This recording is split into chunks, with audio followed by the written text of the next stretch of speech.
কখনো কি শুনেছেন গাছ তার কাণ্ডে পানি ধারণ করে রাখে, তাও আবার প্রায় 2 লাখ লিটার? অবাক করার মতো হলেও এটা সত্যি। আফ্রিকার শুষ্ক অঞ্চলে বাওবাব নামের এই গাছটির রয়েছে এমন আজব ক্ষমতা।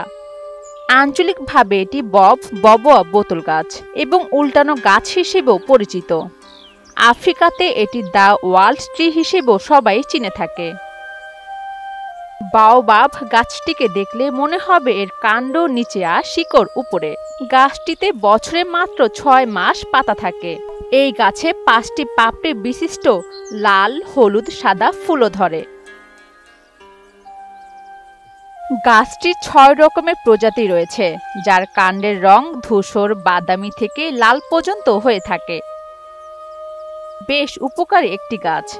আফ্রিকার স্থানীয় মানুষের এই প্রজাতি গাছগুলি ব্যবহার করে থাকে। মাদাগাস্কার বাওবাব গাছের কাটরে একসময় আদিবাসীরা বসবাস করত। এই গাছের ফল থেকে এক ধরনের সতেজ পানীয় তৈরি করা হয়, যা ওষুধ তৈরিতে ব্যবহার করা হয়। গাছের ছাল থেকে ফাইবার পাওয়া যায়, যা থেকে দড়ি, কাপড় তৈরি করা হয়ে থাকে। আবার আফ্রিকার অনেক দেশে গাছগুলির ধর্মীয় গুরুত্ব রয়েছে। তবে গত কয়েক দশক ধরে জলবায়ুর পরিবর্তন গাছগুলির ওপর প্রভাব ফেলছে।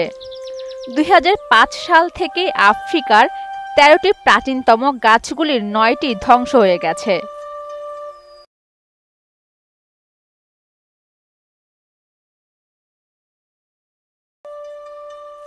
বিবিসি এক প্রতিবেদনে জানায়, মাদাগাস্কার থেকে বাওবাবের বীজ সমুদ্রের ঢেউয়ে ভাসতে ভাসতে অস্ট্রেলিয়া এবং আফ্রিকার মূল ভূখণ্ডে ছড়িয়ে পড়ে। এভাবে একটি স্বতন্ত্র জাতের গাছ বিকশিত হয়। আগের ধারণার চেয়েও বেশি অস্তিত্বের ঝুঁকি থাকায় গাছগুলো রক্ষায় বৃহত্তর পরিসরে সংরক্ষণ কার্যক্রম চালানোর তাগিদ দিয়েছেন গবেষকরা। অরিন সুলতানা, মোহনা ডিজিটাল।